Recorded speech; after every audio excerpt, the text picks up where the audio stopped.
you, Shane. Thank you, Councilman Perales and Dean Mike. And now for why we're here. I just want to mention we are limited on the chairs that can be in this room. So if you're standing or need a seat, please use the seats that are available. We can't bring any more chairs into this room. So Steve, since you're not here, we actually have a very nice filled room. So that's amazing, and thank you all for coming. I appreciate all of you being here today and joining us in person. So I welcome our panelists and Arturo Villarreal, who is the moderator for this panel, and we'll introduce him, and is the author of Manuel Gonzalez, Apache Mayor of San Jose, California, and the co-author of the book Mexicans in San Jose. Please welcome and thank you very much.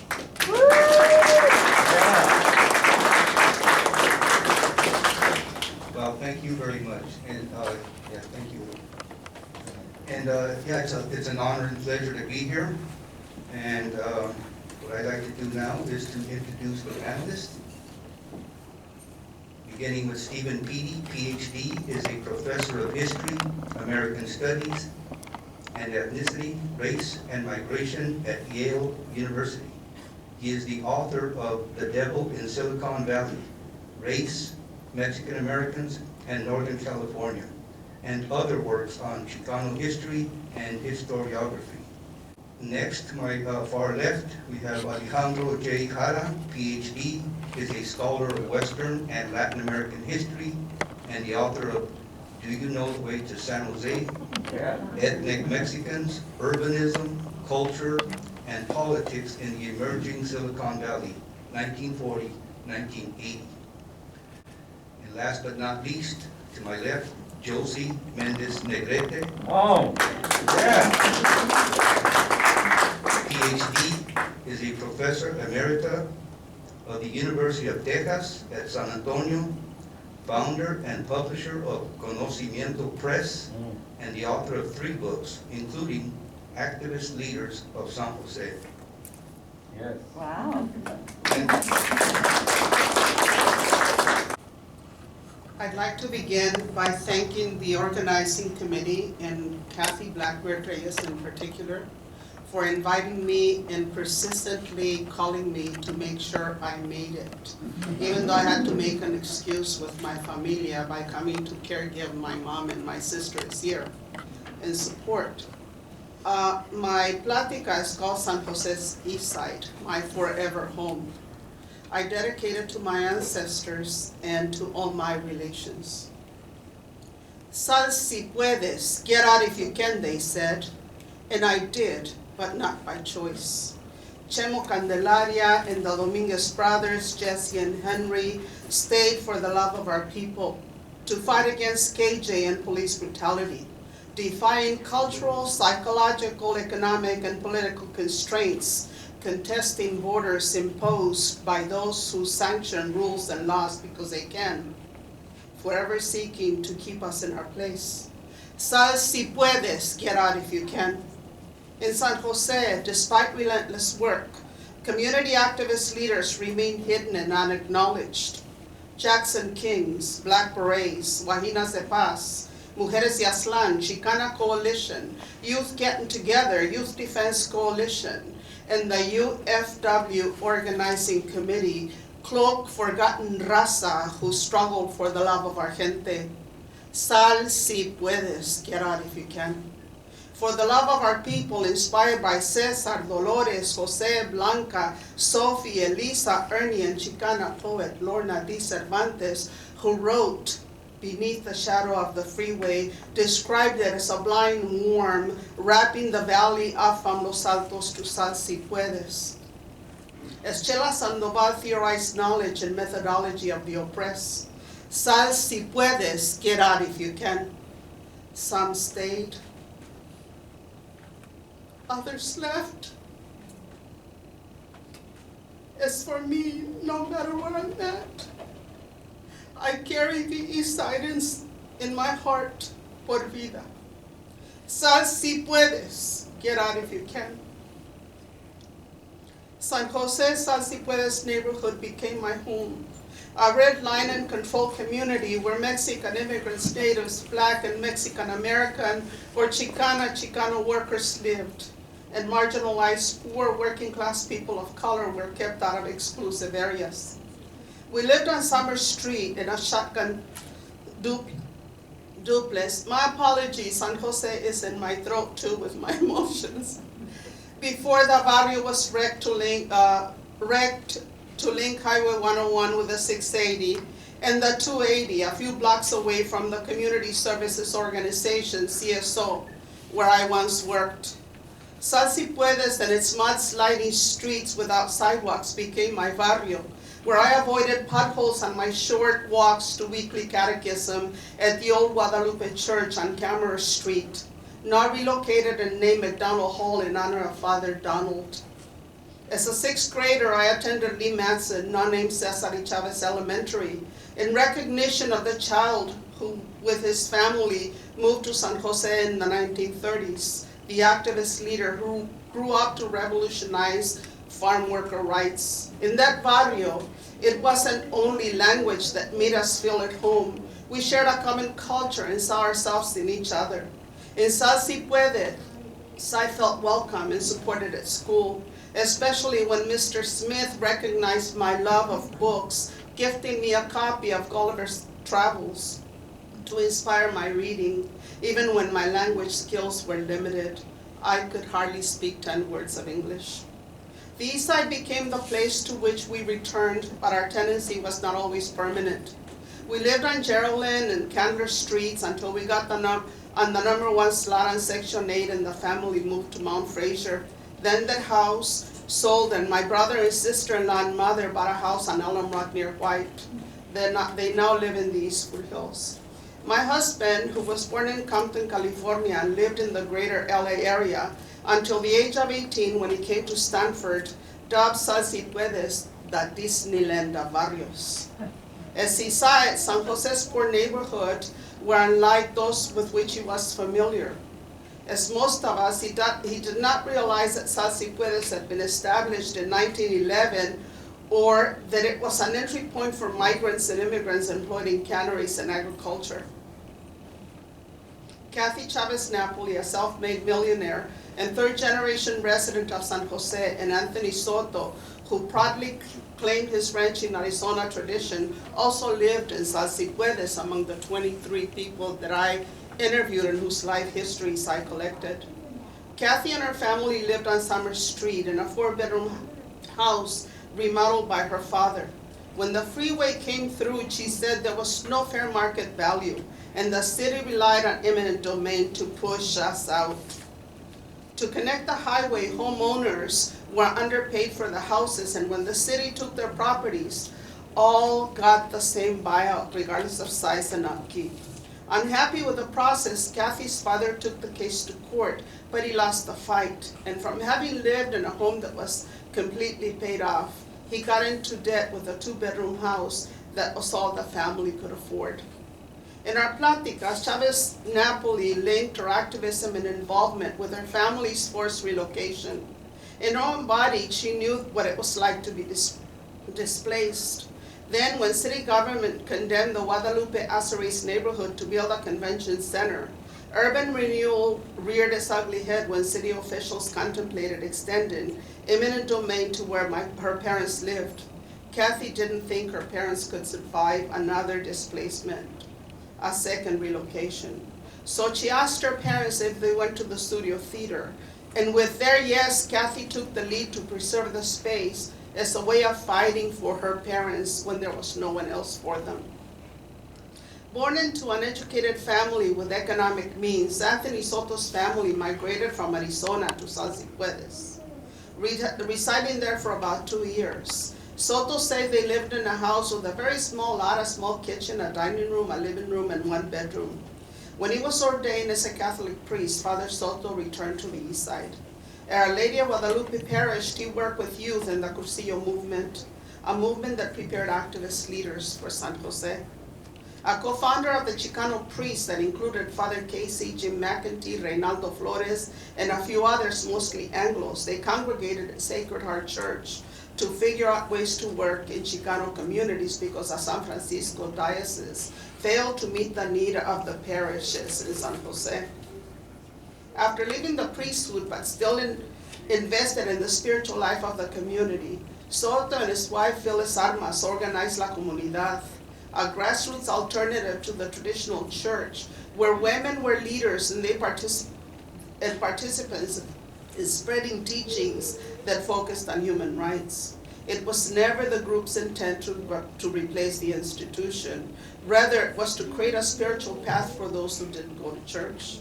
Historically, San Jose has had an invested community of activists who toil for its betterment, and residents of San Jose's East Side community continue to fight for their rights, struggling against houselessness, securing a living wage for workers, fighting for educational rights, and creating employment access.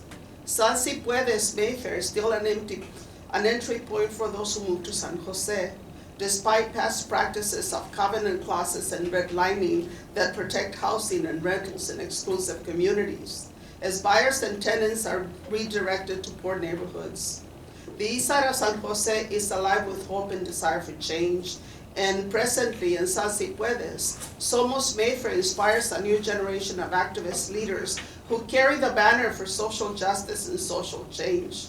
Toward that end, they build leadership and nurture resident-based solutions as they seek and secure resources for their community. My return to the east side appears to be closer. My husband and I bought the house we could have purchased in the mid-70s that had we qualified for a loan. After living in San Antonio for nearly 30 years, and let me tell you, it's really hot there, and now retired despite warning against the cost of living and the experience and the expensive real estate, I can't wait to return home. The place where the city council, and thank you council member, recently and unanimously repealed an unjust law imposed on the east side in 1992 against the expression of culture through law writing. Although some may see this as a small victory, I cried when I heard the news and imagined my friends Paul and Emma Bellomini and other lowriders celebrating that justice had been done. I hope to have inspired each one of you to write and document one of the many stories you've heard about the East Side. One community, one family, one person, or one situation at a time. The stories are there to be told, and I gave you multiple hints. Thank you for your attention. Que viva San Jose Seaside, Sanjo por siempre.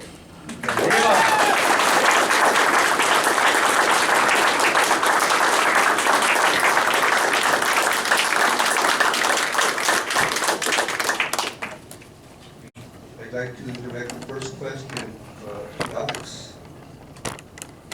What is your connection to East San Jose, and what inspired you to write about it? That was a very beautiful poem and very heartbreaking. So I actually do not have a direct connection to the East Side. I grew up in the Cambrian Park neighborhood, predominantly white, and I actually had more resonance with the Washington neighborhood. I grew up going to Sacred Heart Church on Willow, and so I grew up just always hearing about and recognizing that the East Side was kind of the Mexican part of town, and I didn't live there. And I grew up kind of surrounded by white people, and always felt out of place. My family was the only Latino family in the neighborhood. And so one of the things that inspired me to write about San Jose was tracing my own historical background in the city and looking at other pockets of the city where Latinos were living, predominantly kind of focusing in on the Washington neighborhood. My dissertation actually focuses on the development of the East Side, but also the development of the Washington neighborhood, because it's important to note that prior to the East Side becoming what it was, there was actually a thriving Latino community from the 30s throughout the 1970s near the downtown area, and those are other stories that are forgotten and that are overlooked, right? And so, although I don't have direct connections to the East Side, I just always knew that that's where the cultural heart of the Latino community was in San Jose. And when I went to college, it was very frustrating for me to try to learn about Mexican American history, to learn about Chicano history, and always having to read about Los Angeles, always having to read about San Antonio, always having to read about other places where Latinos lived, very much knowing that there was a thriving Latino community here in San Jose. And so when I went to pursue my master's degree and later my Ph.D., I wanted to write about my city, I wanted to write about where I was from, so I could put San Jose on the map, so I could inspire other scholars to continue to write about San Jose the ways in which other scholars have written about cities like Los Angeles. Oftentimes people do not know that San Jose is the 10th largest city in the country, and it's highly overlooked as a place of scholarly work, predominantly as it pertains to ethno-racial minorities like Latinos and Mexicanos. So that's my contribution.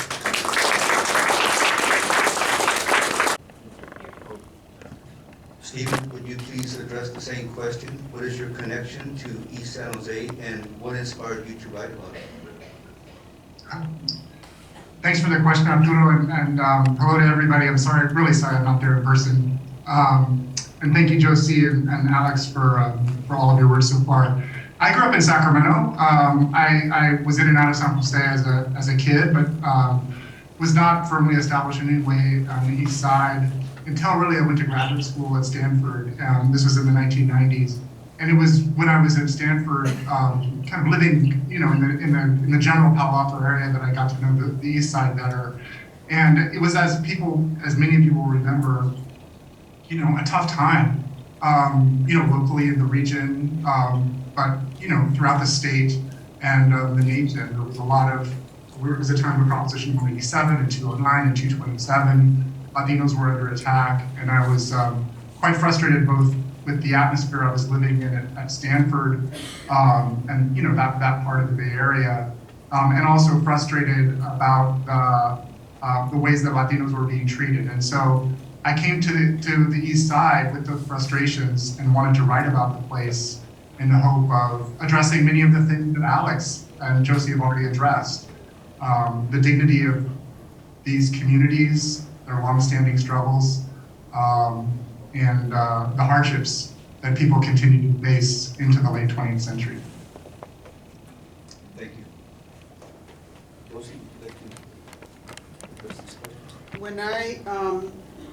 When I went back to school, this is after quitting at West Valley College, because the education I was receiving in the late 60s was irrelevant to me. They wanted me to become a bilingual secretary, so by that time I could be a bilingual secretary. And I wanted to pursue university education, so I didn't have the support, and I began to research different things, different stories. And one person who wrote about our community, the Black Berets, is sitting right here to my right. Exciting things, but most of the research that I did at that particular time spoke with what was then called a theory of poverty, blaming people for their own mistakes, and all the written material on Mexicans was that they were at fault for what they were living or experiencing because they were lazy, dumb, stupid, and they didn't want to be educated.